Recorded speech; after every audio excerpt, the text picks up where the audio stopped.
everyone, I haven't posted a video in a while, so I figured I would actually do one on Five Nights at Freddy's.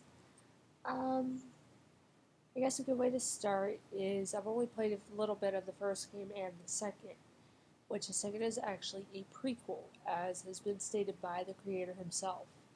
Now, it's kind of, I guess, arrogant to say that I'm a bit of an expert, but at this point I've come to the conclusion that I'm as close to one as many can get, much like Markaplier or even Jakesepticeye, if I could ever say his name right. Just from merely watching the many different playthroughs there are on YouTube, and from watching my own friends play and my own experiences. And from all the data that I have collected throughout the games, this is essentially what I think, I guess, in a short synopsis of what the whole entire game is about. Now, the first prequel pretty much goes through the bite of 87, because everybody wanted to know about the bite. Now, logic dictates it is actually Foxy. I had to think of his name for a moment, so I apologize.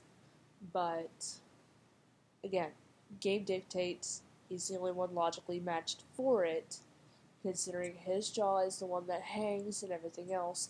And if you actually look in the second game, his jaw is actually properly aligned when he comes to attack you. It's actually perfectly fine, it doesn't do the whole up-down as he's running or anything else. Now, in the original game, however, it is always down. When he's running down the hallway, you see it go up and down. So, logic dictates, yes, he is the one that bit the child in 87.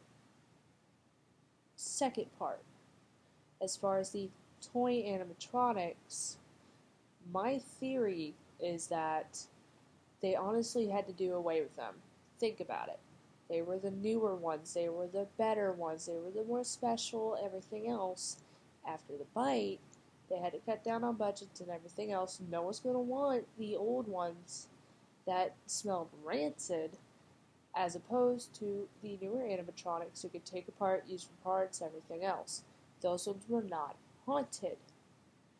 Nowhere does it dictate that the toy ones were haunted. They were just merely malfunctioning. If you remember from the second game, they were relatively easy to beat, to a point. They are not the ones that really bothered you. It was the old ones, originals, however you wish to prefer to call them.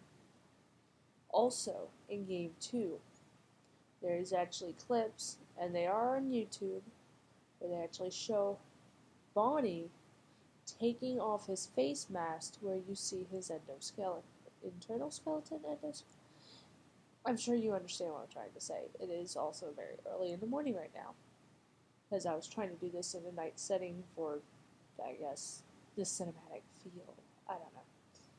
But Bonnie does actually take off the faceplate, which also helps to imply that in the second game, that's not them using the parts or anything else. He's just merely got the faceplate back on.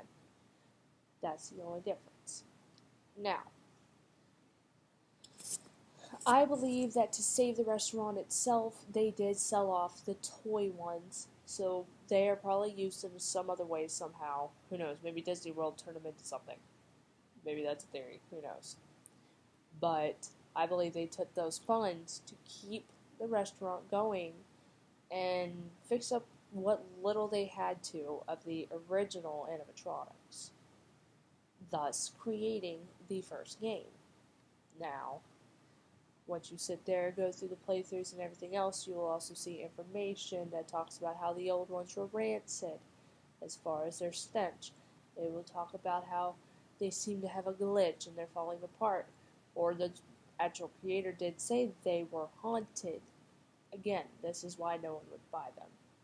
You gotta think, after a bite like that in any sort of modern society, or even back in the day, something like that, all the animatronics would be gone, a big lawsuit would go through, everybody would try to get money.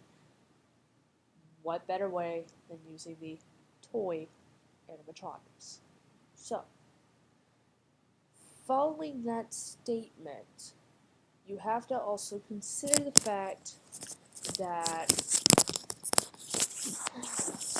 trying to collect my thoughts for a moment, so I do apologize. Thank you for watching, nevertheless. But you have to consider that even with whatever money they made off of the toys, they also had to sit there and pay whatever lawsuits there were and everything else, hence why they downsized to a smaller location with the doors. Realizing how dangerous the originals were, they decided to put the locks in the doors, this, that, and the other, but with all these budget cuts and everything else, from the sheer fact of the bite, they had to sell off the toys, they had to downsize the store, they had to make a lower pay grade, and they had to conserve on power because of the power bill.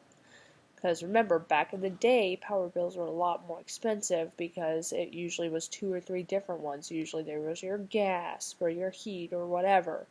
There was always the electric for the lights and all that sort of stuff. So, that was how they were sitting there making up so that way the business could go on. Though, by the end of the year, as it would say in the flyers of the game, that is what ended it. So, essentially the story being, after the bite, everything just went downhill from there, and pretty much left apart everything that was falling apart.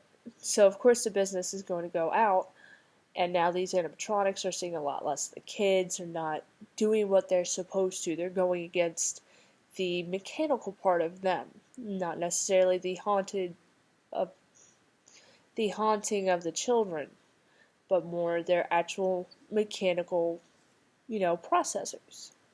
They're supposed to see kids, they're supposed to sing for them and entertain and everything else. You get less customers, they're not following through, assuming that they can sit there and have some kind of recognition, because they do say they have facial recognition of some sort. So they're more than likely going to at least put that into those animatronics. It's just going to fall apart from there, thus creating the first part of the game. Why'd I put up 2 fingers? Again, I apologize. But I guess it's a brief synopsis, and since not very many people watch my personal channel anyway, I'm going to say this.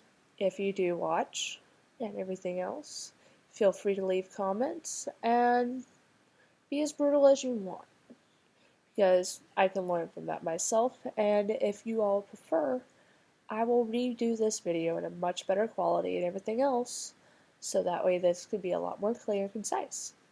Otherwise, y'all have a wonderful day or evening. 再见。